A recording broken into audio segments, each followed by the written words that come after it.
Hey, buddy, how you doing? Voice is somewhat back, not really.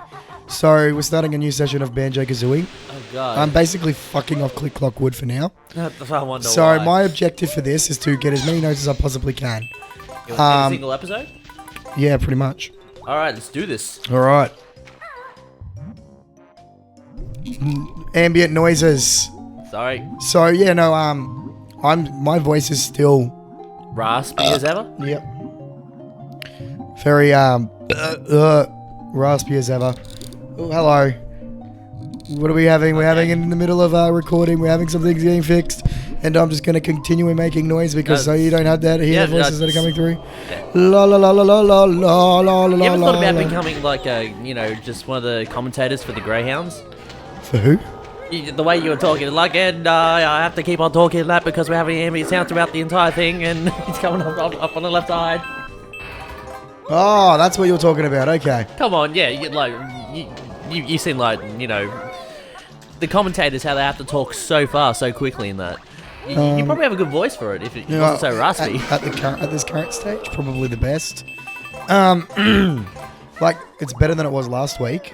If you don't remember what my voice was like last week, go back I remember. Go watch an episode of whatever was last week. Batman. Which is interesting. Did you watch the Batman at all? No, I haven't watched the Batman at all. It's funny because the last episode was episode 6. And we ended it preemptively, not realizing that we're right next to the end of the episode. So, because it's not like you were playing like the full season, like if it was like the Walking Dead series. It's only just recently popped out, hasn't it? Yeah, I haven't actually. To play The Walking Dead there'd be no point in me playing The Walking Dead because I've never watched it. Fuck you.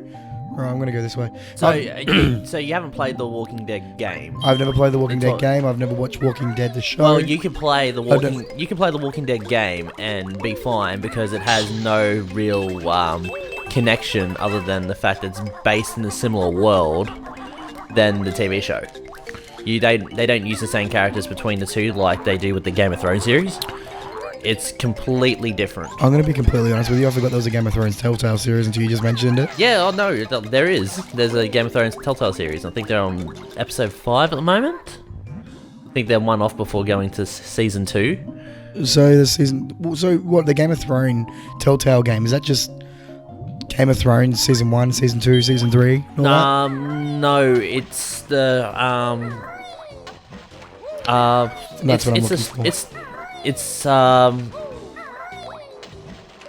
I think honestly, because I don't know anything about Game of Thrones except for the things that get told by everyone. Like the red wedding. Red wedding. That's actually when it sort of starts with And then there's another wedding where fucking like the white wedding or whatever it's called, or the green wedding or the multicolored wedding. Yeah, if someone's getting married, it's not a wedding in Game of Thrones unless at least 3 people are dead.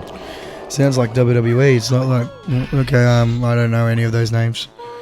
There's a setting. The game takes place concurrently with the TV series from the end of the 3rd season to the start of the 5th season. All right, cool. Yeah, it's on a. Oh, for fuck's sake! Yeah, it's I have a habit of falling in this game. About a banner army who work under the Starks. I thought you said stars. I thought you were going to say stars. Stars.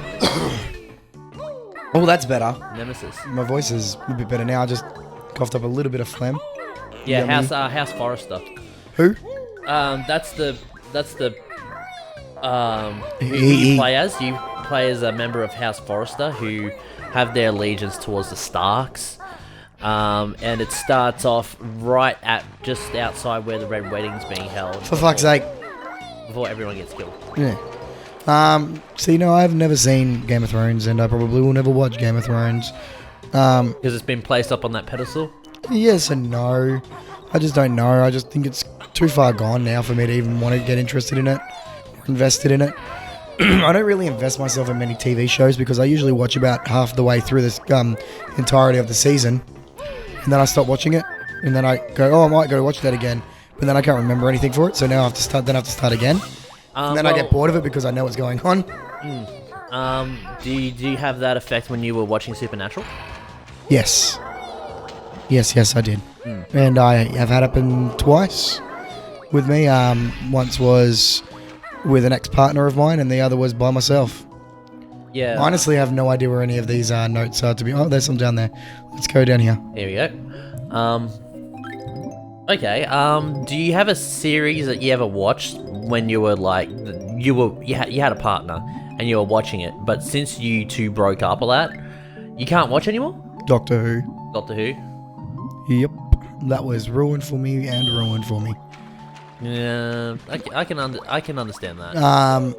Not that I ever really watched it in the first place, but when you get it forced down your throat, it becomes quite annoying, and I just don't know. I didn't really ever enjoy it.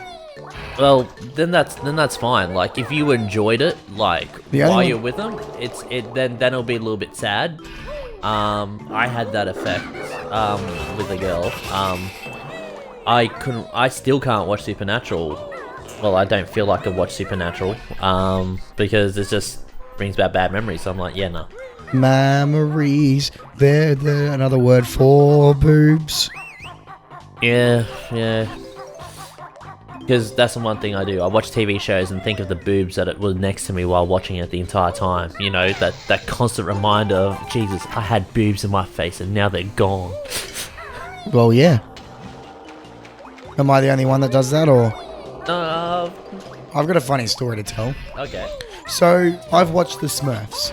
Well, kind of. I watched about 15 minutes of the Smurfs. The movie? You want to know? Okay. So, I don't usually tell sex stories, and it's one thing that I don't do often. But, we were watching the Smurfs, and for some reason she just got horny watching the Smurfs. Yeah, right. Who the fuck gets horny over the Smurfs? No idea. I myself, as any other male would do, just goes, yeah, all right. I'll take it when I can get it. Yeah. So I was just like, the Smurfs was on in the background while we were fucking. It was a strange situation when you hear the Smurfs singing in the background in rhythm with you. I don't normally tell sex stories because I try to consort myself as a gentleman when it comes to that sort of side of things. but there's this that is. It's an interesting dynamic. It's an interesting turn of events, to be honest with you. Oh, there's a jiggy. Getting jiggy with it. No. What was that? I'm only allowed to make those noises at the moment. I don't think it was me trying to do a shit impression of Kazooie. Alright, how am I going to get there? You jump down on the pipe then and you rat-a-tat-tat. Bitch in the back. Congratulations, Matt, you were correct. Ding! I wasn't aware that's how that would work. Apparently the answer to everything in Banjo Kazooie is if you can't rat-a-tat-tat peck it. No. Every time I get up into high places that I've never been before. That's why Banjo freaking uses Kazooie all the time. Kazooie is like a universal lock for everything. Universal lock? Universal key for everything. I was going to say, so what? I didn't get much sleep last night. Why's that? I'm not going into that. Well, apparently you already did. Yes, Matt got some last night, people. Congratulations. Matt got last time. Now, be the gentleman and don't tell a story. I'm not going to tell a story. So, last night we were playing Dungeons and Dragons, as the big nerds in us all do. Oh, fuck yeah. Absolutely. Love it. Did you want to tell the story on what happened to Gary? Yeah, well, Gary, being the huge wrestling fan that he is, wanted to try and kill Ghoul? I'm pretty sure it was Ghoul. By giving him the good old, whoa, what the, okay. Technical difficulties. Wanted to give, the Ghoul the good old Randy Savage, elbow. He has this pair, he picked up a magical item, that's a pair of boots. Yeah. That increases jumping speed by, I think 3 or 4 times. Yeah, so he could, jump, so he can jump really high in the air. Yeah. and he rolled to try and jump with the boots on, and rolled a natural 1. In doing so, he flew up straight to this freaking ceiling, which was only 20 feet. He didn't ask how high it was, so I didn't tell him. Well, I don't think we really knew. We had to figure out how high it was. No one asked me. I could give you that information. Oh, there's a ginger there. No. Ginger? Are they Gingos? Is that what their names are? Gingos. I think they're Gingos. Can I have some air, I don't know, please? they could be named Wayne Fong for all I know. Hang Chung, that's racist. That's lacist. Because, racist, they say with R's instead of whatever it is. Or is that racist? Am I stereotyping? We could be stereotyping. Isn't it because, don't the Japanese not have the R symbol or something like that, or whatever it is? Or haro? No, they don't have the L. So when they say hello, it's haro. And it's because they can't pronounce the R letter because they don't have that in there. No, they don't have it in their language. Kanji. For the kanji that they actually speak, they don't have a dynamic for that. Oh, well, there you go. Rightio. Well, we didn't do a whole heck of a lot. I got 2 jiggies and a couple of notes. So we're well on our way to get to the end of this game, I should say, not map. So thanks for watching, guys. Don't forget to subscribe. Like and comment. And tell us... Oh. Weird sexy time stories. Sexy time. Come on. No. You. No. You jiggy with it. You. Yeah.